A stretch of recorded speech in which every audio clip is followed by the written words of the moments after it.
How has Greek life benefited your college experience? And for the alumni, prepared you for after graduation into your professional career? What would you like to change about Greek life?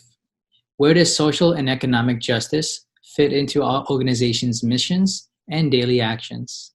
Hello, my name is Francisco Escobar, and Latin Entertainment presents Conversamos.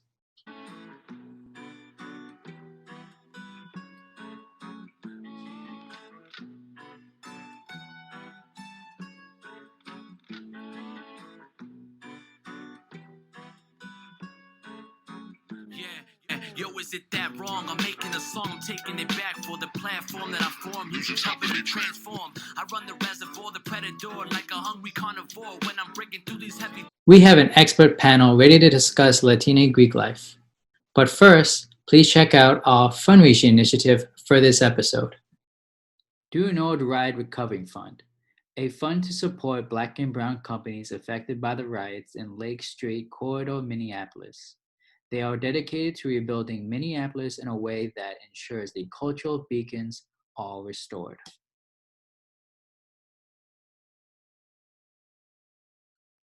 Also, this episode's business spotlight is WholeThread, a clothing designers platform that provides customers with a marketplace to find clothing that truly appeals to them. Make an account on WholeThread. Go to the region feature on the website, which gives you exclusive access to designers and their clothing brands from New York to Shanghai and everywhere in between. Lastly, if you'd like to collect information from your Greek organization and create your very own brother, sister, and family-owned list server, check the link in the description below.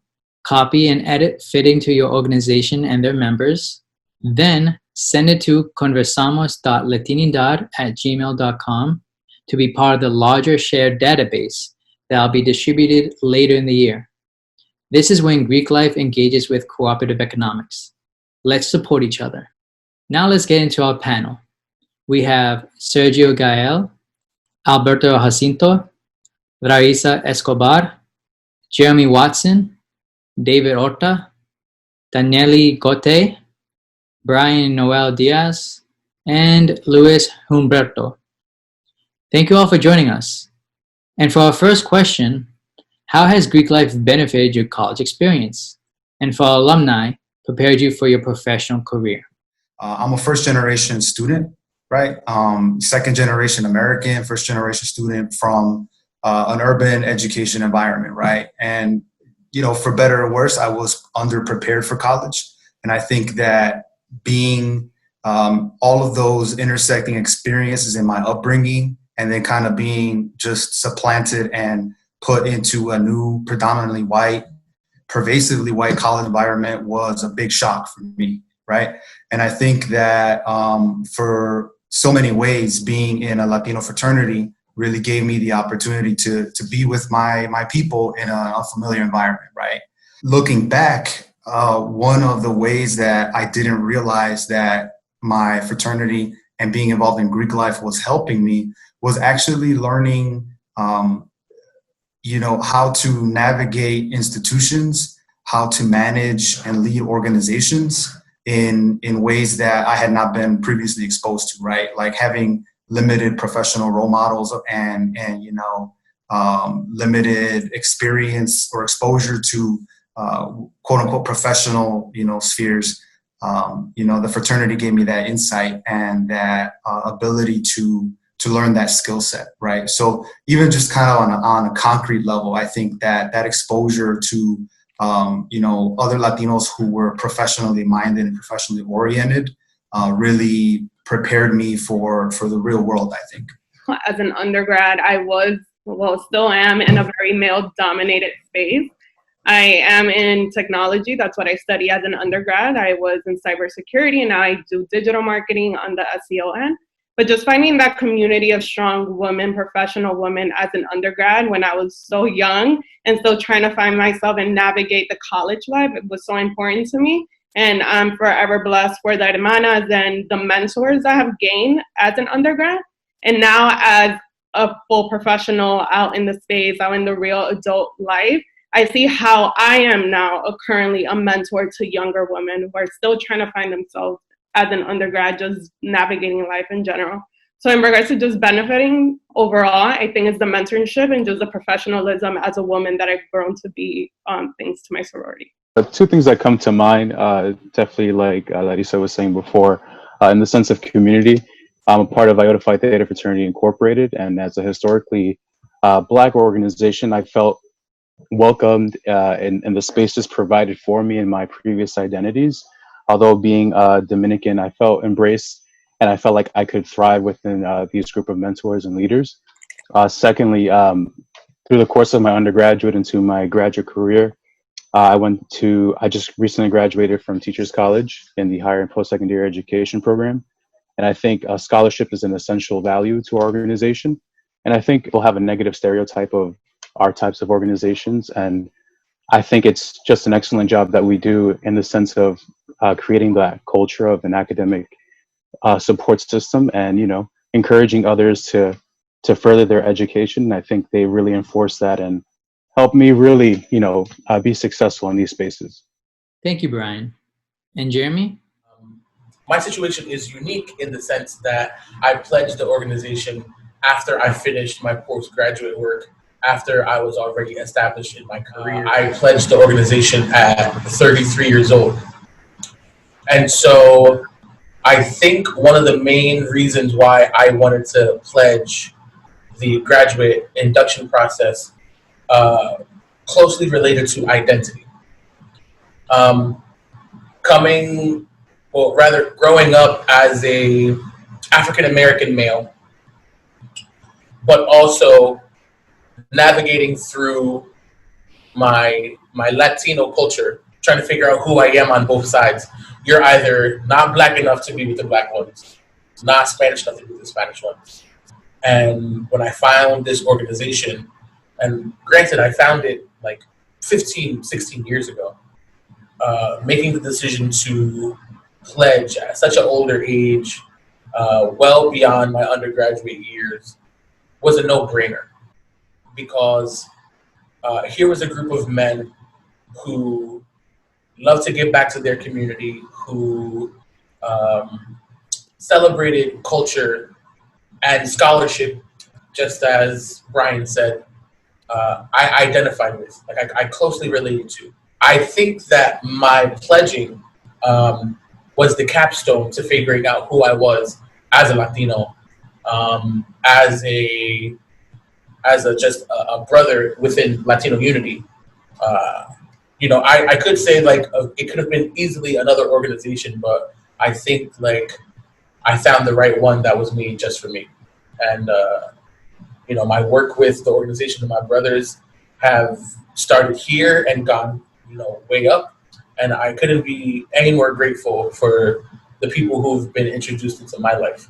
To answer the question, how has it prepared me for post-college? I think being a part of this organization has helped me network in ways that I never probably could. And I've only been in an organization for about a year and a month. And I have to say, if it wasn't for Limited Phi, I wouldn't even be succeeding in giving lectures to college students or even being considered at college level for work. It's just all encompassing. I'm super grateful for it. Awesome. Now, Daniele? Well, since here in Puerto Rico, we actually are all Latinos, we don't have that division that usually you see in the United States. We have that, don't get me wrong, we do, but we do not, that's not what we focus on the person. We don't focus on the person because of their appearance. But what has benefited me for my college experience has been mostly that since the first day of my college, I was really scared. That was a new experience. You don't know where you are. This is actually really needed for you. And I was actually they presentaron, which is when they sign you up for the sorority for you to apply or whatever. And that's how I felt. I felt like I finally found people that understand me, that I can bond with. I'm not alone. And it's really nice. And personally, I haven't passed through the experience, but most of my friends are already graduated.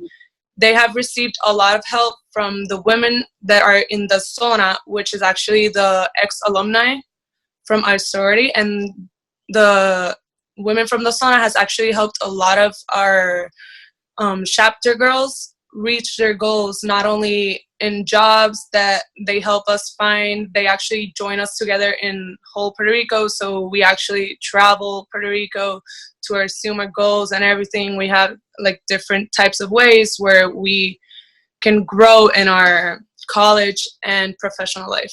Thank you. And Alberto?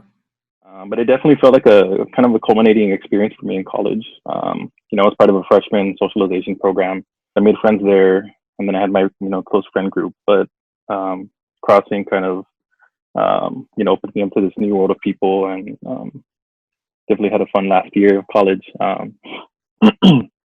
In my, I guess, professional or out of post undergrad experience, I would say like our network is kind of small, especially since, you know, aside from it being new, a lot of the people are in the professional schools, medical school, dentistry, and all that.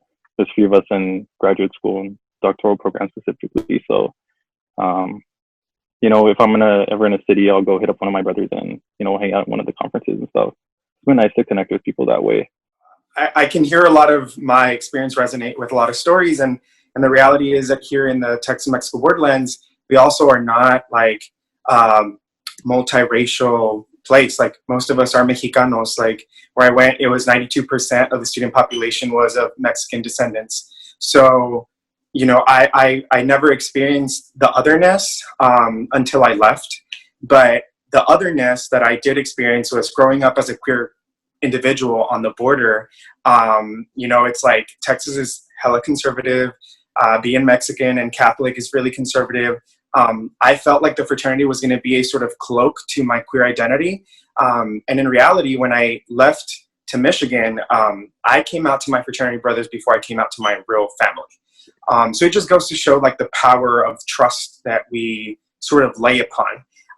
So that's one of the things I think that the fraternity really helped me cement and find a foundation of who I was, who my identity was, because I knew I was Mexicano, I knew that I was a man, but I didn't know that my queerness could also be explored and accepted within a all-male, you know, space. It was nothing that I had ever experienced because I always grew up in cheerleading and dance and choir and all these more effeminate spaces as they would be traditionally imposed. Thank you, Sergio.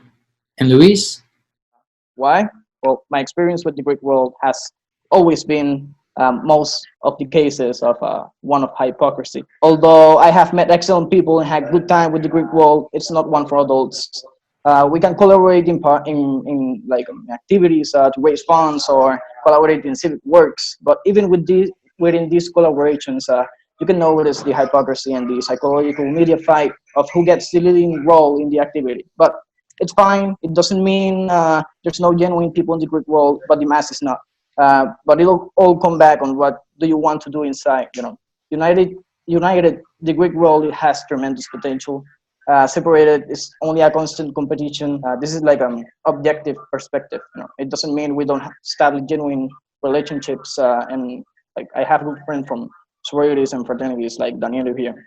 Within my fraternity, I have met genuine and extraordinary people. Sometimes that is very difficult to find. I'm sorry. In this contemporary society, people who transcend the bond of fraternal friend and becomes like you establish a bond of brotherhood. So it's been an environment that has helped me develop as a leader and surround myself with competent people aligned with thoughts like mine, and yeah, people who want to be the best at what they do or study and always have in mind or primary goal that is to help others. And that's something very hard to find, honestly.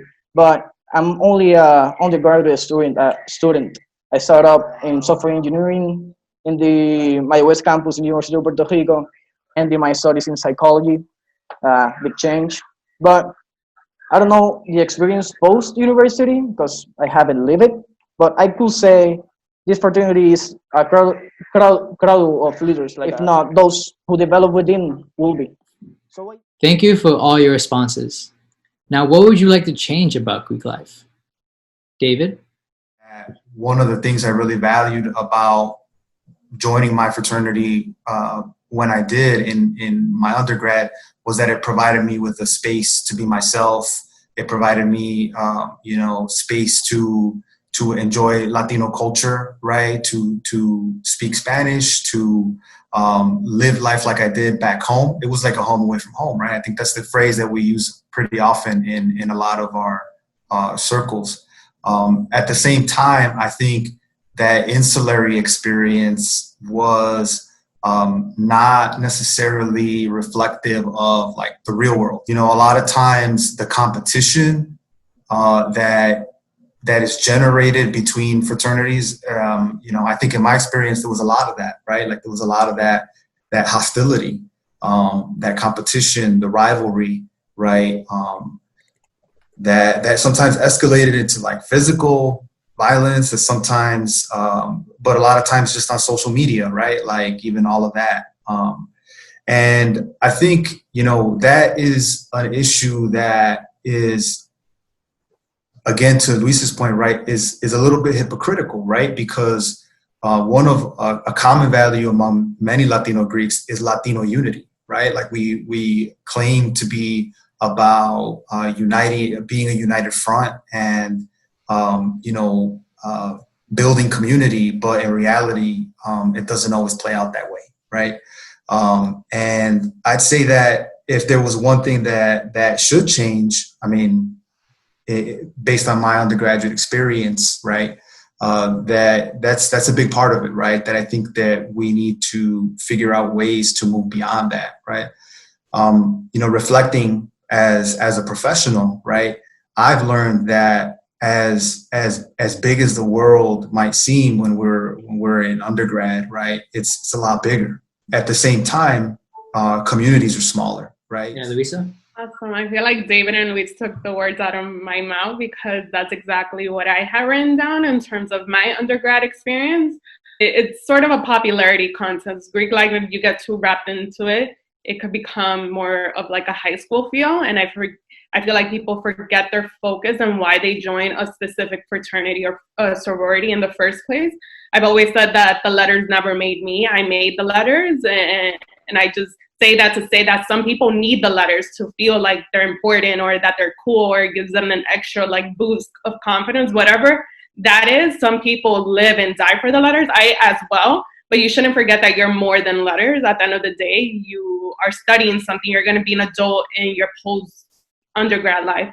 So I feel like in regards to one thing that just looking back and that I personally would change from my experience is just connecting with women outside of my sorority. Now that I'm an adult, I connect with so many women. I've even made more friends with sorority women outside of college versus when I was in undergrad, which is really sad because I feel like undergrad, that's when you could collab and create amazing events.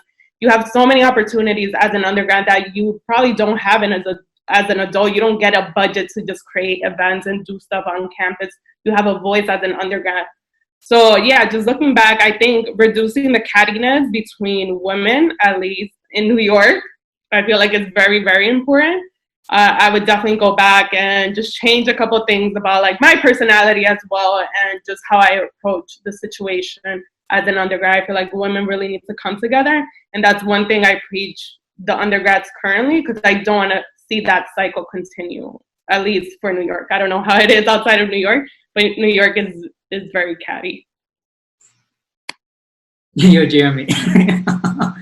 Sorry, that was like hot sauce, but that's one big thing that hopefully is a big takeaway, and you can't sugarcoat it. I think like in regard to other Greek social organizations and how we treat one another, and especially within our own organization and outside, yes, it's a bit catty.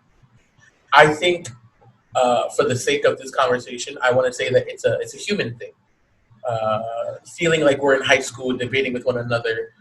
These social constructs, yes, it does feel very much like high school, but I think that that's an issue that is addressed within human interaction with one another.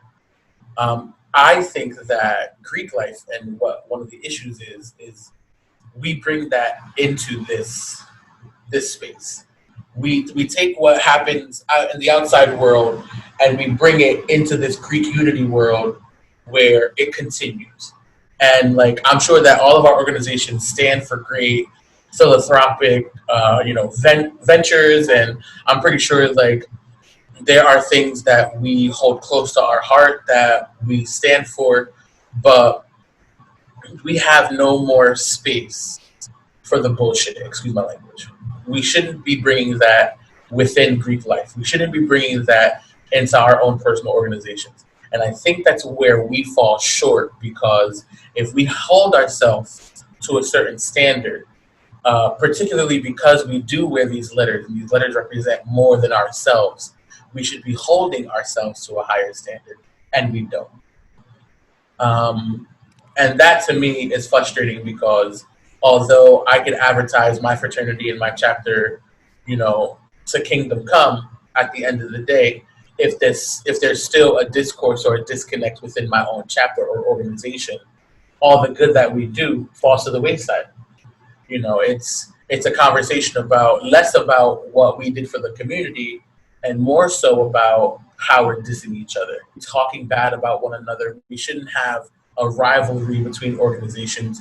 No one says that competition is bad. Competition is awesome, particularly because if I see a Phiota brother or a LSU or LUL brother in their community doing awesome things, oh, now I want to get them to the Phi on board, or I want to be the leaders within my Latino movement. But all of that sunshine, all that praise, all of that goodness just goes away when we lower our standards and we don't hold ourselves accountable. I think that that's lacking, accountability. But another thing that I do want to say is that having membership in my organization opened a lot of doors when I left to Michigan. So I left at age 24 to do my PhD, literally from the border to the border with Canada, 25 hours away from home. And when my organization was not on campus, was not at the University of Michigan, when Sigma Lambda Gamma members started finding out that I was part of the organization, and then Sigma Lambda Beta and LTA and Lambda Theta Phi, they started finding out, like, who are you and why haven't we known you? And they just opened their doors to me, and I felt a community that I didn't know existed, that could be found just by sharing letters, even if I was not sharing the same letters as them. So I was very appreciative of the sort of small knit community that I found, because I did attend a PWI. I'm currently attending a PWI, but the small pocket of Latinos and people of color that were in Greek lives at Michigan were very accepting. And I think that it helped my psyche and it helped my sanity, to be honest. Yeah, just to basically echo everything you all have been saying, I think just Greek life and nature, it can be perceived as pretty much segregated or just breeding exclusivity. One of the things that I have noticed is that because we are siloed into our different groups, sometimes it does, not only does it harm the potential of different like candidates or people of interest in these organizations, we definitely do deprive or deter diversity within these groups. And that's something that it's always been important to me, that if someone has a particular interest in an organization that might not reflect their identities, that it would be okay for them to learn and explore those ideals and cultures, because there might be some intersectionality there. And that's one of the main reasons why I venture out of Latinx organizations or other cultural organizations. I felt I could assimilate better with my organization. And I think that if we can tackle sort of those issues and not perpetuate the same, I guess, models that we're trying to perpetuate within our groups, that we can definitely reach out to a lot of people and, affect people in different ways. Thank you, Brian. And Alberto? So I wish fraternities would stop being so like rapey and misogynistic towards women. At least in my university, other fraternity, apparently some of the brothers had like rape charges against them, where they like filmed the rape apparently of a sorority, one of the like Latina sorority sisters, and they're like, the name of their house, their party house is like the butcher shop or whatever, which is kind of like gross. And rumors of relaxers and the drinks and all that. And even in, I'll say my own fraternity, just like misogynistic language towards some of the women in other sororities and in the South Asian community. You can actually see it also in Puerto Rico, which that's something I would personally would like to change, because since we're not only dealing with people with personally my age, which I am currently 21, and I pledged when I was 18. So you're currently dealing with people that are like 18 years old to 80, because we don't really divide ourselves when we go to like pledge weeks. We usually see people from different age types. And if you go to a fraternity one, which is actually not all fraternities, and don't get me wrong, I shouldn't like generalize this.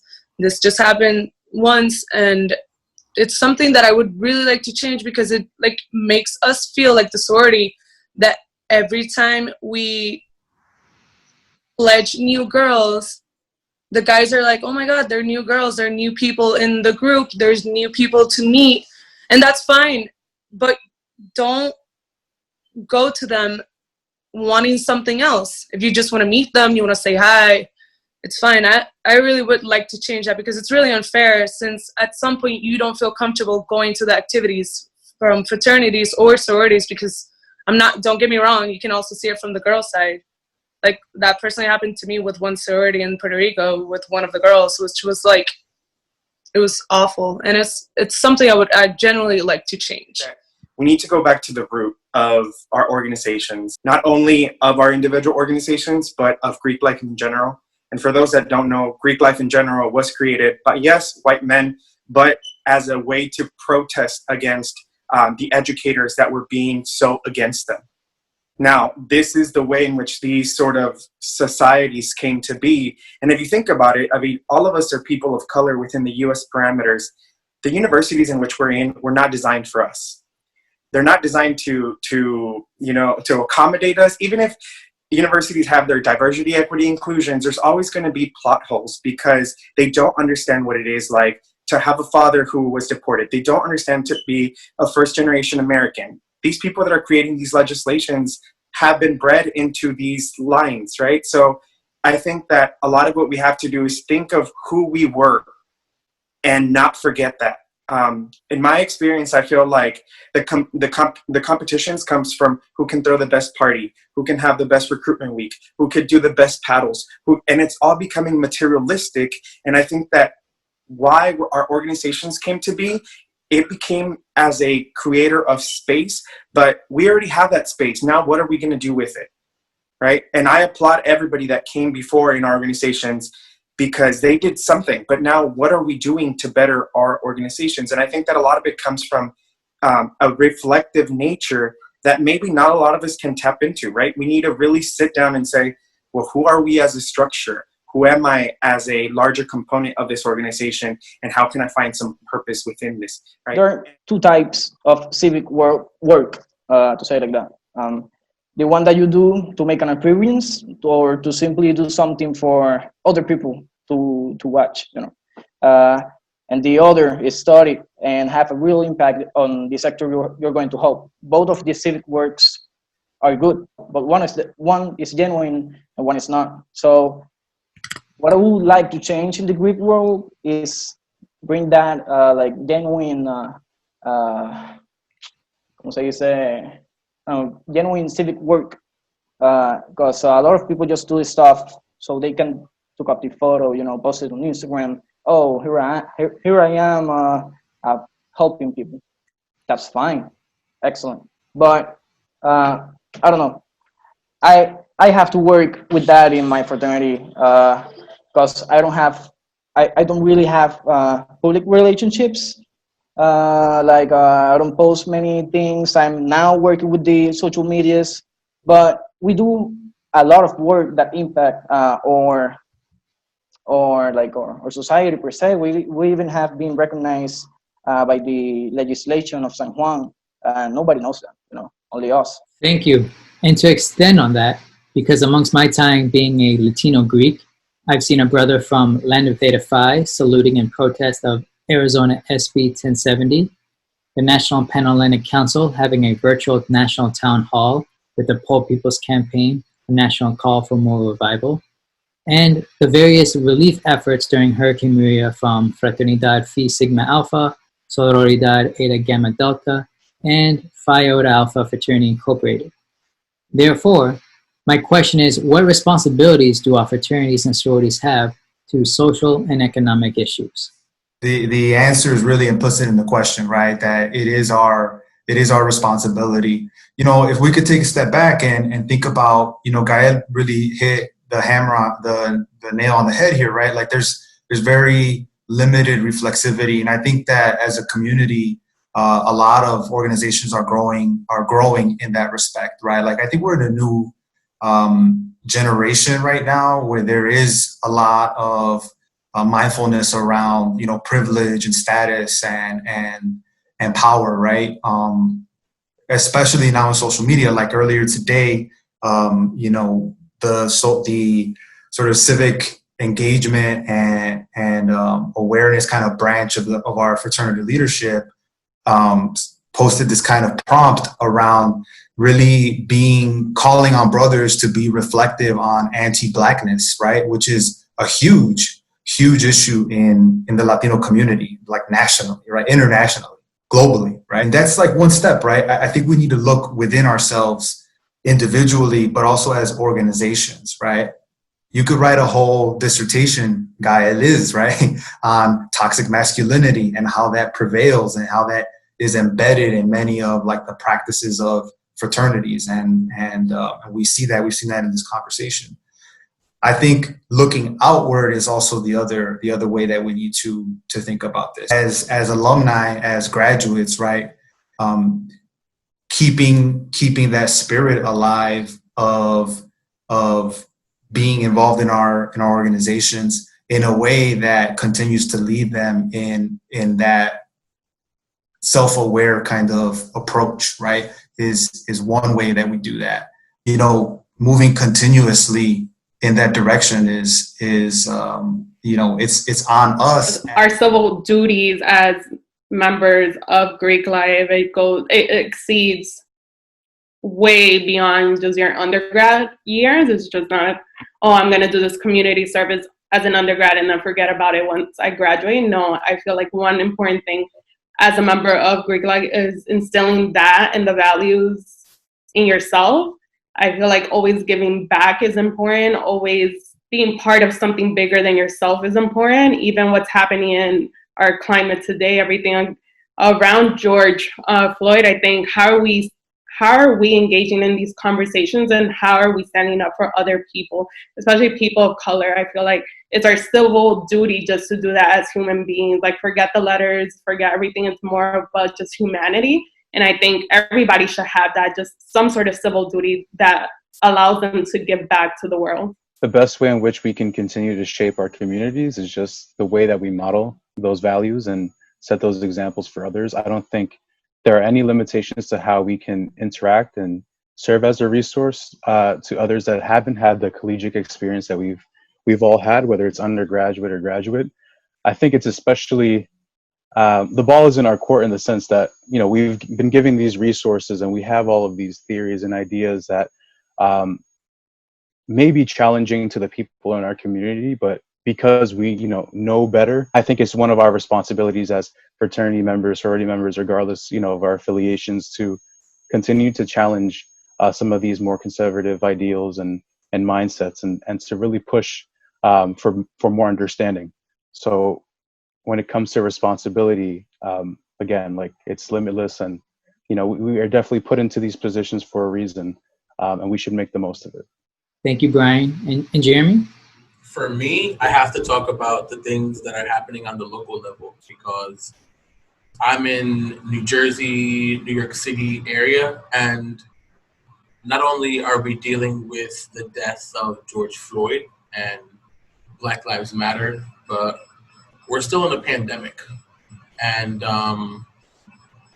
you know, that's taken a toll on many of us in some form or fashion.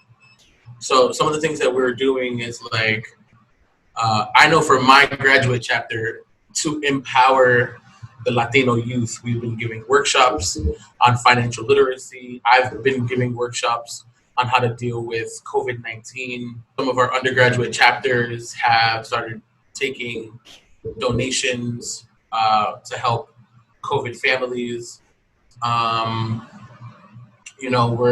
It's so many things that my organization is trying to do for our local communities that it's just really hard to try to go through all the things that are happening right now. I'm extremely proud of the work that we've done, but there are other organizations who are working just as hard and doing things that are just as powerful within the overall Latino community. I think that one of the main responsibilities that we all share is taking care of one another.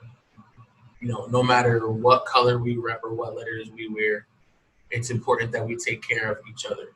So just like how my brothers and sisters are in Puerto Rico, when things happen, we support you too. And it is our hope that when things happen, you support us as well. And so if that is not happening, it should. Something that I really want to point out is that the fraternity, which is where Luis is, the Phi Sigma Alpha, is currently the only fraternity in Puerto Rico that has an awareness towards women abuse. And actually, this, if I'm not mistaken, it's the only one. But it's something that you can really realize that with such small groups of people, you can make something out of it.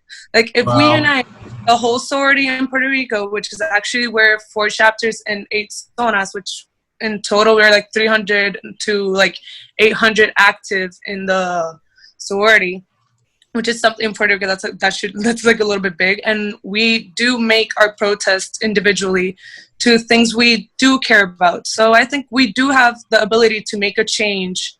We just have to know the right techniques to get there. One of the questions that I think is, because I obviously speak from a point of reference of males, right, is what would happen to fraternities if they would lead with a feminist agenda? And I think feminists, not in the traditional sense, but most of the feminists that I work with that have inspired me lead with compassion and love. And they have taught me things that even my own mother hasn't taught me, right? Like I have a bunch of academic moms that I call them like, you're my academic mom, I tell them. And something that Luis mentioned earlier is that there is a lack of emotional maturity. And I don't know who needs to hear this, but making a guy do 10 push-ups is not making them a better man. We're creating so much just roughness within what already is a rough childhood that most men grow with being, that we don't lead our lives to be compassionate members of society. And we don't lead with love because we don't know how to love. And sometimes we were not shown love. Sometimes people, Bell Hooks says that she interpreted as abuse as love because she was told, well, I'm hitting you because I love you. And I think that we need to have better conversations about what it means to love it, what it means to care. Because once you start caring and leading with love, like with your heart, then that's when you start creating change. I think that if you pose a question of how we can impact the larger structures, we might be buried in a hole because we don't know. There's so much going on in the world right now that we don't know how to tackle it. But if we focus on what can we do within us and within those that are close to us, for those of you that are pledging the next generation, for those of you that are mentoring these new members, teach them how to love and teach them how to express themselves and teach them how to be kind to themselves and to one another. Because I think that within the self, you project betterment for the larger community. And it really needs to start with a reform about the self. So I think that the biggest social change that we can enact on is tapping into our hearts and our humanity. And then I know that it will create a ripple effect and people are going to start building this sort of emotional consciousness and it's going to trickle out to our society. Thank you, Sergio. And Luis? Hablando de las responsabilidades que tienen las fraternidades, las sororidades dentro de la sociedad, en la economía y el cambio cívico, pues dentro de la fraternidad de nosotros siempre se promulga el ser líder y se crean líderes. No todos somos, pero nacen líderes. Y se ve en la sociedad, incluso cuando el colegio, en Puerto Rico no es en la universidad solamente, es parte de quién tú eres en la sociedad puertorriqueña. Like fraternities are not only in college, it's in your daily life en Puerto Rico. But ¿cómo les digo? Nosotros hemos tenido gobernadores puertorriqueños, Luis AFG, hemos tenido líderes excelentes para recaudar fondos benéficos como Raymond Arrieta. Tenemos ahora mismo el presidente de la Asociación de Médicos de Puerto Rico, Yusef Galib Fiol, excelente persona, extraordinaria, personas que se destacan dentro de la sociedad, que aunque no tienen un reconocimiento por ser parte de la fraternidad, tienen su reconocimiento personal y profesional dentro de sus respectivas áreas. Que a lo que quiero llegar es que no es que responsabilidad nosotros tenemos, es como nosotros podemos ejercer el ser líder dentro de nuestra sociedad y poder ayudar realmente en nuestros sectores. Por ejemplo, mi capítulo es en San Juan, pues entonces es mi deber como presidente del capítulo de San Juan ejercer la ayuda, no simplemente quedarme en la filosofía. Entonces, hemos hecho un sinnúmero de labores que no simplemente se quedan en un abstracto, sino se llevan a la acción y se le dan recurrencias, o sea, que son constantes. Y al igual que en Mayagüez, ellos se encargan de su sector, pero nosotros, y Ponce se encarga de su sector, pero nosotros, a pesar de que tenemos distintos capítulos, somos una fraternidad. Although we have different chapters, we are only one fraternity. But, yeah, that's what I have to say about the questions. It's not about what responsibilities we have. It's about how we take action in our daily life, towards these problems. Yeah, which actually, just to go with that, what he said, during the earthquakes in Puerto Rico, it usually affected the south side. And actually, Luis and his fraternity and his chapter in San Juan, which we weren't that affected in San Juan, and he actually called a lot of people, and we got a lot of, ¿cómo se dice? We got all the materials that the south side needed, the west side needed, west side needed, and actually him and like I think 3 or more his fraternity brothers rode like 2 hours to give them food and water and clean water, clothes, because they didn't have clothes. Nobody could be in their houses at that point because they never know if the house was going to fall down on them. It was really awful. It was really something else. And actually, one of the trips I went with Luis, and we experienced an earthquake, which was really surreal. You don't really know the fear that they have until you live it. So it's actually, that's what's something that he really said, which is really true. Like, it's not, the sorority doesn't make us. We make the sorority, and we stand out as people because of our leadership and our energy. And, well, yeah, I'm basically just agreeing with what Luis said, and it's really good. So, yeah. Thank you. And, yeah, Jeremy? Even earlier I think it was like a couple of days ago, this is not even talked about in the media, another black man, he was trans though, was murdered by police during a protest. Right, we got the ones that aren't shown in the media. Right, and it's like trans identity too. Like, where are you? Like, we have to. Anyway, I digress. Actually, that's something that I don't think that got to the news in the United States, but I imagine you guys are also familiar with Bad Bunny, so I'll just give that example like with it. We had this transgender woman named Alexa. She was schizophrenic, and she was holding always a mirror. One day she was homeless actually. One day she went to the bathroom, if I'm not mistaken, with the mirror, and the people in the bathroom were claiming that she was using the mirror to watch them.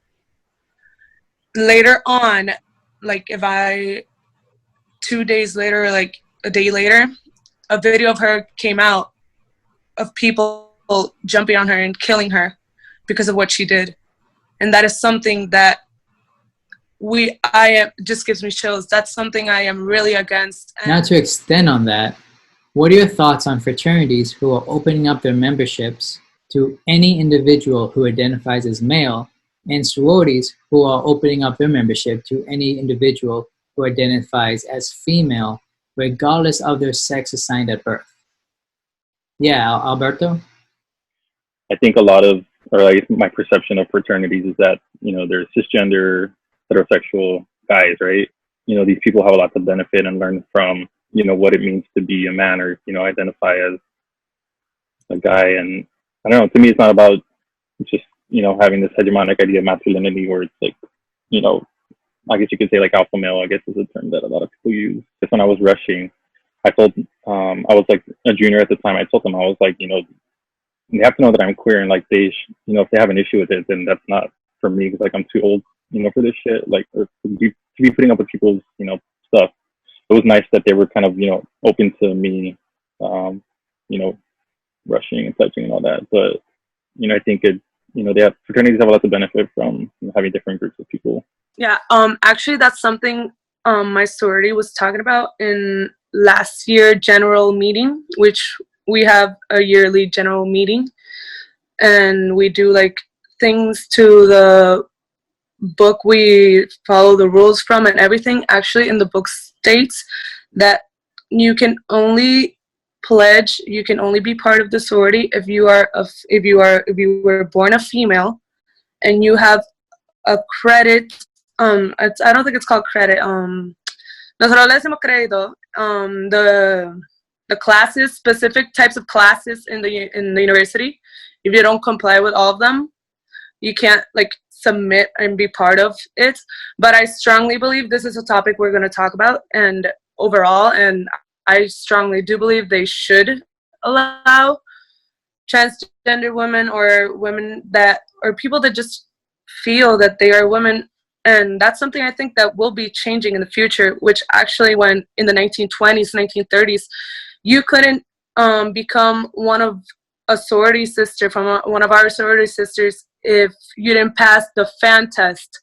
And the fan test is they put a fan on your face, and if your hair doesn't flow with the wind, you can't like be a part of our sorority. That's where actually you see some type of racism in Puerto Rico.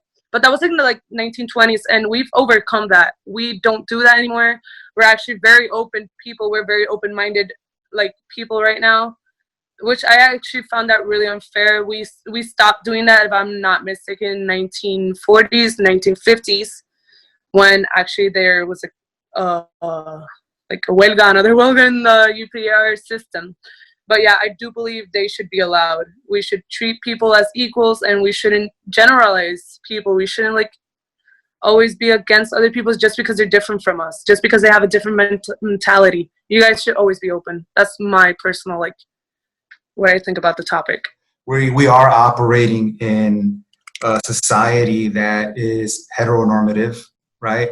And one which these spaces promulgate these norms that exist and these gender roles and identities that are very much limiting, right? So I think Alberto's point is important in that, you know,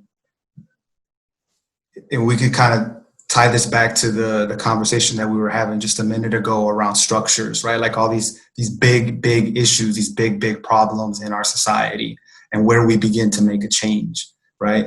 And this is one of those spaces where we can do that, right? So the hope would be that by you know, making these changes that in reality, in some time you won't even recognize as a change, right? That it'll just be the new normal.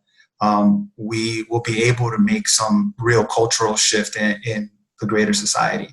So in some ways, like this is a necessary step, right? Like we could view this as a political decision on the part of, in the sense that we're taking the power that we do have to create some change on a very like almost interpersonal level, rather than like trying to think about these bigger structures, but thinking about it on a like who can be my brother, who can be my sister kind of question, right?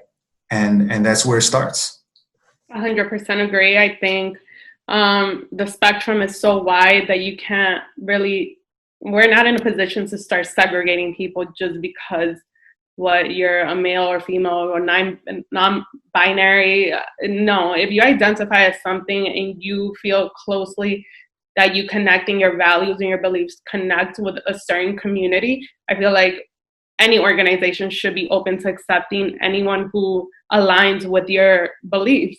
I know my sorority at least has been super pro this. I hope more sororities or fraternities do take these steps, because I do think it's important. At least for Lambda Pi Chi, we're Latina based, but we're not Latina exclusive. We have hermanas from all over the world. So doing this as well, allowing women who weren't born female but identify as female, I think I'm 100% pro. I don't want to call it a movement because it's not a movement. It's who you are as a person.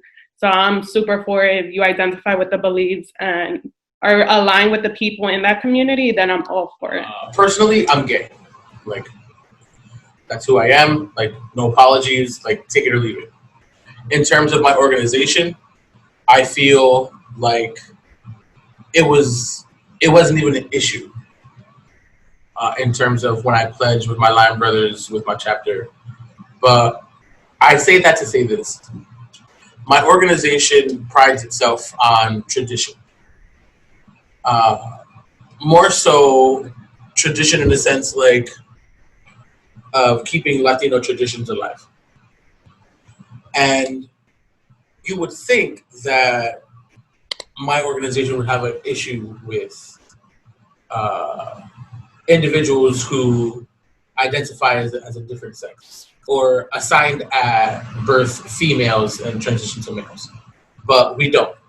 We have trans brothers in our organization. We have gay brothers, and it's never an issue. It's not an agenda, but it isn't an issue either. And so I personally don't have any issues with it. I know my brothers don't have any issues with it. But I think more importantly, what we value in our organization is far greater than any perception that we can have over an individual. If you feel that you are a male and want to pledge our organization, by all means, go ahead and do so. Who am I to try to judge who you are and what you identify with? So long as you value the same traditions that I do, hopefully one day I can consider you my brother. So like, and I think that should be the mindset that we all should have, whether or not we're in an org or not. If you identify as X, Y, and Z, and you value the same morals that we do, you know, come into the fold. Like, and I think that it should be that easy in terms of acceptance and valuing someone. I think that if we all kind of had that mindset, George Floyd wouldn't have died. Like, that's I'm so worked up over that, you have no idea. And that's all I got to say about it. I think it was just great timing that Jeremy went ahead of me.